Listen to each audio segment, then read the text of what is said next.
અરવલ્લી જિલ્લાના મોડાસા નગરમાં રખડતા પશુઓનો આતંક જોવા મળ્યો। ગરીબ નવાજ સોસાયટીમાં આખલાની ટક્કરે 7 વર્ષનો બાળક ગંભીર રીતે ઘવાતા સારવાર અર્થે હોસ્પિટલ ખાતે ખસેડ્યો બાદ અરવલ્લી જિલ્લાના મોડાસા નગરમાં રખડતા પશુઓનો આતંક જોવા મળ્યો। ગરીબ નવાજ સોસાયટીમાં આખલાની ટક્કરે 7 વર્ષનો બાળક ગંભીર રીતે ઘવાતા સારવાર અર્થે હોસ્પિટલ ખાતે ખસેડ્યો।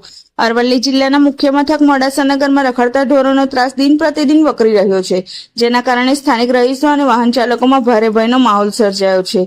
તંત્ર દ્વારા દાખવવામાં આવતી અળગાપણું અને આંખ આડા કાન કરવાની નીતિને કારણે અકસ્માતોની શ્રેણી સતત વધી રહી છે। જાગૃત નાગરિકો દ્વારા વારંવાર રજૂઆતો કરવા છતાં નગરપાલિકા કે સ્થાનિક તંત્ર દ્વારા કોઈ નક્કર કામગીરી કરવામાં આવી નથી। આ બેદરકારી વચ્ચે ગુરુવારે રાત્રે આશરે 9 વાગ્યાના અરસામાં નગરના ગરીબ નવાજ સોસાયટી વિસ્તારમાં એક ઘટના બની હતી।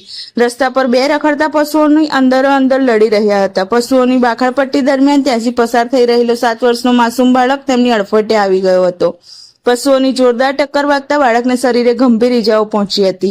ઘટનાને પગલે આસપાસના લોકો તાત્કાલિક એકઠા થઈ ગયા હતા અને ઈજાગ્રસ્ત બાળકને લોહીલુહાણ હાલતમાં ખાનગી વાહન મારફતે સારવાર અર્થે નજીકની ખાનગી હોસ્પિટલમાં ખસેડ્યો હતો। બાળકની ગંભીર સ્થિતિને પગલે તેના પરિવારજનો ચિંતિત બન્યા હતા। આ ઘટના બાદ સ્થાનિક લોકો અને બાળકના પરિવારજનોમાં ભારે રોષ જોવા મળી રહ્યો છે।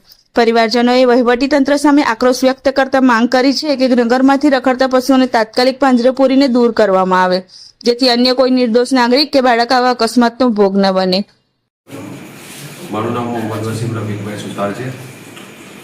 હું ગરીબ નવાજ સહારાનો રહેવાથી પણ ગરીબ નવાજ સોસાયટીમાં મારો ભાઈ નાનો મારા મામાનો છોકરો ઇકરામ ઇમરાનભાઈ વાપરોલિયા, જે ઘરેથી લગભગ રાતના ટાઈમે 9 સાડા 9 ઘરના બહાર આંટો મારવા ગયો હતો।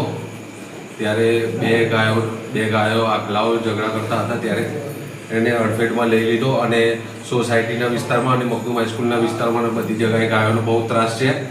તો હું મોડાસા નગરપાલિકાને એટલી વિનંતી કરું છું કે તેનું ધ્યાનમાં રાખવાને આવતા સમયમાં 2-4 દિવસમાં તહેવાર આવે છે, તો એનું ધ્યાન રાખીને થોડા પગલાં લો ને ગાયનું એ કરો।